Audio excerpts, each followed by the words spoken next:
নমস্কার। প্রতিদিনের দৈনন্দিন জীবন নিয়েই আজকে ব্লগটা শুরু করলাম। আজকে পুজোর দিন, জন্মাষ্টমী, গোপাল পুজো। তাই এই বৃষ্টি ভেজা দিন আর বন্যা নিয়েই শুরু করলাম। আমাদের গ্রামের পরিস্থিতি, আমরা কেমনভাবে আছি, এই সব কিছু নিয়েই আজকে সারা ব্লগটা তোমাদের সাথে শেয়ার করব। তো আজকে পুজোর দিন একটু বৃষ্টি থামতেই, সকাল থেকেই তো বৃষ্টি হচ্ছিল, বৃষ্টি থামতেই মা ওই যে ভিজে চাল গুঁড়ো করতে বসে গেছে হামানদিস্তা নিয়ে। কারণ চাল গুঁড়ো তো মেন লাগবে সব কিছুর জন্য, আর তার আগেই চাল গুঁড়োটা করে নিতে হচ্ছে। বৃষ্টির জন্য ভিডিও কন্টিনিউ না করতে পেরে যখন কিছু কিছু ভোগ বানাচ্ছিলাম তখন তোমাদের সাথে শেয়ার করলাম।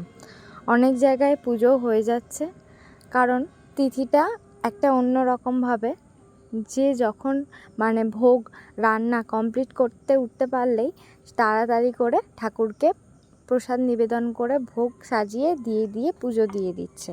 তো চলো, আমি এখানে সুন্দরভাবে ভাজা পিঠেগুলো ভেজে নিই। ভোগ বানানোর সময় কাউকে দেখানোর বা ওখানে কোনো কথা বলার নিয়ম নেই, তাই আমি অন্য সময় কথাটা বললাম তোমাদের সাথে শেয়ার করার জন্য, যাতে তোমরা আমি কি করছি, আমি কেমনভাবে ভোগটা বানাচ্ছি, প্রত্যেক বছরই এমনভাবেই ভগবানকে নিবেদন করে থাকি। তো সেই জিনিসগুলো তোমাদের সাথে শেয়ার করব বলে আমি এখন কথা বলছি, আর তখন ছোট্ট ছোট্ট ক্লিপ নিয়ে রেখে দিয়েছিলাম। আশা করছি তোমাদের ভিডিওটা একটু হলেও ভালো লাগবে। ভগবানের কৃপায় আমি সুন্দরভাবে সব কিছু ভোগগুলো বানানো হয়ে গেছে। মা ছিল সাপোর্টে, পি ছিল, তো এরা সবাই আমার সাপোর্টে ছিল। আমি ভোগটা সম্পূর্ণ করতে পেরেছি, এখনও কিছু কিছু বাকি আছে। এখানে যে থালাটার মধ্যে ভগবানকে ভোগ নিবেদন করব, সেই থালাটা এখন সাজানো হচ্ছে, আর মা ওদিকে এখনও পিঠে তৈরি করে যাচ্ছে আর কি। আমি এখানে একটু রেডি হয়ে এসে এখানে থালাটা পুরোপুরি ভর্তি করে দিচ্ছি। এই থালাটা পুরোপুরি ভর্তি এখনও হয়নি, কিন্তু আরও ভোগ বাকি আছে। থালাটায় না ধরলে আরও কিছু রাখা ব্যবস্থা করতে হবে। আর এই যে এটা দেখতে পাচ্ছ, এটা হচ্ছে দুধ আর ছানার পায়েস, ক্ষীরও বলা যেতে পারে। এটা ভগবানের নিশ্চয়ই খুব প্রিয়, তার আগেই তো সবথেকে প্রিয় ননি। তো চলো, এরকম করেই এই সব ভোগগুলো আমি, মা আর পি মিলে বানিয়ে নিচ্ছি সুন্দরভাবে। এবার তো ঠাকুরের কাছে নিয়ে যা পালা।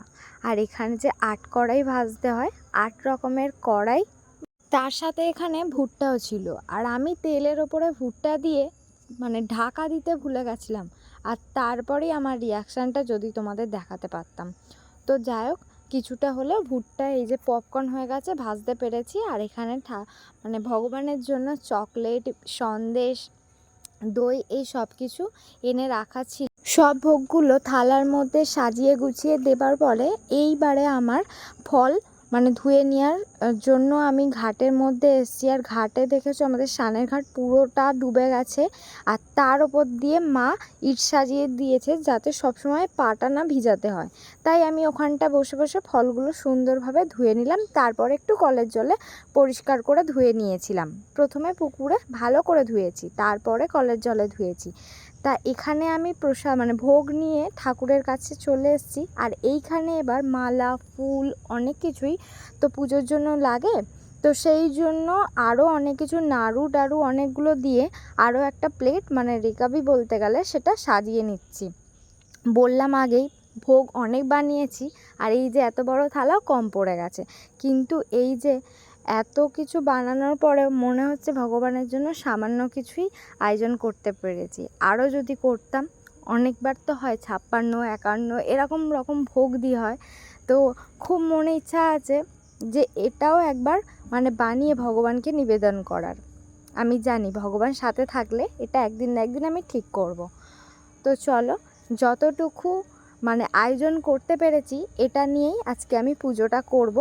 আর এখানে আমি ব্রাহ্মণ আসে না আমাদের বাড়িতে, ব্রাহ্মণ নিয়ে আমি পুজোটা করি না, অঞ্জলি এরকম দেওয়া সমেত আমি নিজের মনে যেটুকু যেরকম ইচ্ছা অনুযায়ী সেরকমভাবে পুজোটা করি নিজে নিজে, ভগবানকে ভোগ নিবেদন করি। আর আরতি বলো সব কিছুই করে আমি সুন্দরভাবে পুজোটা করার চেষ্টা করি নিজে নিজে। মা পাশে থাকে, অনেক কিছু বলে দেয়, আর ও একটু ভিডিও করে দিচ্ছিল।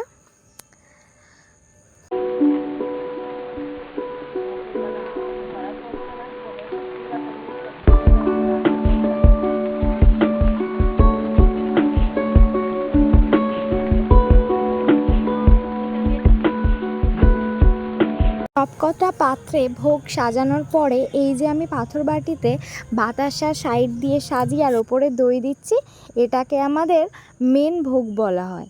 সব ঠাকুর না হলেও অন্তত লক্ষ্মী ঠাকুর আর নারায়ণ বা গোপাল পুজো করার সময় এই ভোগটা দিলে খুবই খুশি হয়। তো এটা আমি দিয়ে থাকি প্রত্যেকটা, মানে এই লক্ষ্মী পুজো বলো আর এই জন্মাষ্টমী বলো। আর নারায়ণ পুজো আমি কোনোদিন করিনি, কিন্তু আমার খুব ইচ্ছা আমি নারায়ণের পুজো করব। তো এখানে গোপাল ঠাকুরকে সুন্দর একটা নতুন জামা পরিয়ে দেওয়া, আর তারপরে ওই যে ছোট্ট একটা বাঁশি পাশে রেখে দিয়েছি, আর নতুন একটা ছোট্ট মুকুট এনেছিলাম সেটাও পরিয়ে দিয়েছি, আর চন্দনের ফোঁটা দিয়ে তার আসনে আমি বসিয়ে দেব। তো এখানে আমি প্রত্যেকটা ঠাকুরকেই মানে ভোগ নিবেদন করব ছোট্ট ছোট্ট প্লেটে। তার আগে বাবা মহাদেবকে সুন্দরভাবে ফোঁটা দিয়ে একটু জল ঢেলে পুজো করে নেব।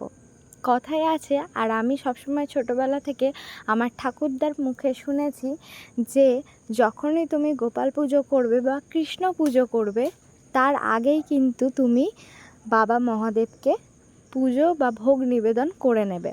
তাহলে নাকি জন্মাষ্টমী বা কোনো কৃষ্ণ পুজো করার সময় কৃষ্ণ ভগবান খুবই খুশি হয়। পুজো হয়ে যাওয়ার পর ভোগ নিয়ে এসে সবার সাথে ভাগ করে খেতে খুবই ভালো লাগে। এবার আমি ভোগ খেতে থাকি, আবার নেক্সট ব্লগে দেখা হবে, ততক্ষণ টাটা।